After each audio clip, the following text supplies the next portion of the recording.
downloadable content, microtransactions, DRM, pre-order DLC, dislocked content, blind, stupid fucking fanboyism. What's up, gamers? Welcome to the Lawful Gamer. My name is Kevin. We're going to be talking about Ubisoft CEO admits they blew it with Breakpoint. That's right, ladies and gentlemen. Here, check this out. But first, we got to do a little sidetrack, because I'm going to bring this YouTuber up once again. Mr. Solid Rev. Basically, as you can see from the title of his video, the critics are wrong about Ghost Recon Breakpoint. PC review. He also defends microtransaction in the basic cliche sense of, don't purchase it, ignore it. That true and tried, useless way of thinking. But nonetheless, there's a little bit of facts Mr. Solid Rev forgot and failed to realize, and that is numbers don't lie. And guess what? The CEO of Ubisoft would disagree that the critics are wrong about Ghost Recon because it was a flop-a-dop. Yeah, that's right, ladies and gentlemen. Yesterday was a big day for Ubisoft, and not at all a good one. The publisher announced delays to multiple big games, including Watch Dogs Legion, Rainbow Six, and Gods and Monsters, which collectively took a big toll on Ubisoft's bottom line for the fiscal year. Another contributing factor to Ubi's financial woes, and part of the reason for all the delays, was a thundering failure of Ghost Recon Breakpoint, and to a lesser extent, The Division 2. Ubisoft didn't provide numbers, but said that it had made a sharp downward revision in the revenues expected from both games, which is blamed on a failure to differentiate Breakpoint from its predecessors, an overall lack of interest in sequels to live games, and excess bugs for the game's failure.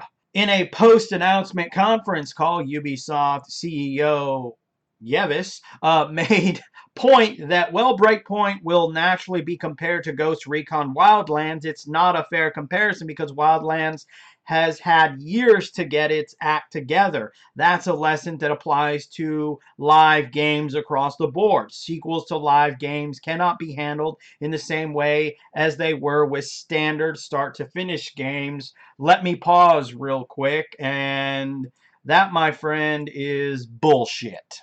One excuse that I get tired of is when it comes to MMOs and these live service games is that the developers and the publishers use the excuse that, well, this is an online game, so the launch isn't going to be, it's going to be rough.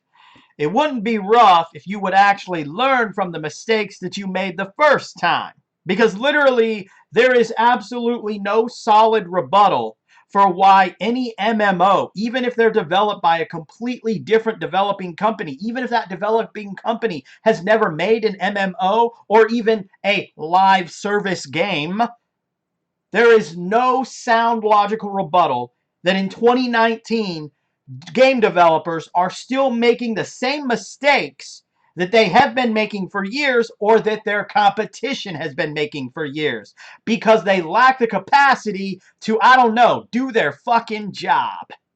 So yes, in that regards, I completely disagree with his statement on that.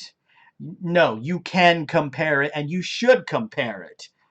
Live service or not, if you would have learned from the mistakes, you wouldn't have clearly been in the situation you're in with Breakpoint. We continue to learn and adapt to the realities of live operations, and we just experienced is that it is more difficult to create interest for a sequel of a successful live multiplayer game when the past iteration has benefited from years of optimization and improvements. Again, it's a load of shit.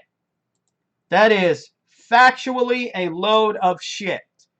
What you're basically saying is you're kind of making an excuse for why the game failed because of the bugs. Because if you would have done your job the first time around and did it properly, because whether we're talking single player or whether we're talking MMO or whether we're talking some live service game, day one updates and no update should be required whatsoever of a game that launches. There should be no server issues for MMOs or online service-based games. You have seen so many companies make this mistake, you think they would learn from it.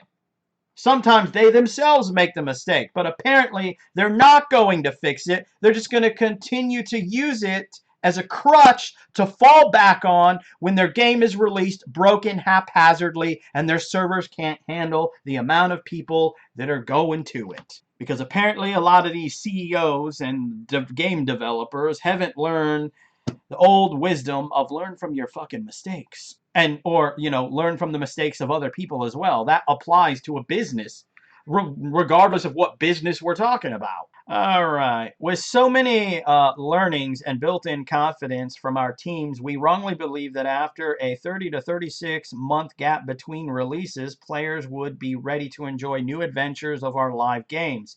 In the end, it proved too short a time frame. Not to mention, you know, like I've, you know, beaten this dead horse already. You haven't learned. You're choosing not to learn. You're choosing to continue to make the same mistakes that every MMO and live service game has. You're even choosing to make the same mistakes when it comes to your single player based games. Day one updates should not exist because art should not require an update. I'm just saying. For everyone who decided that they wanted to defend Ghost Recon Breakpoint, whether it's the gameplay, whether it's the microtransactions, the numbers don't lie. And the numbers say it failed and it is a dog shit game.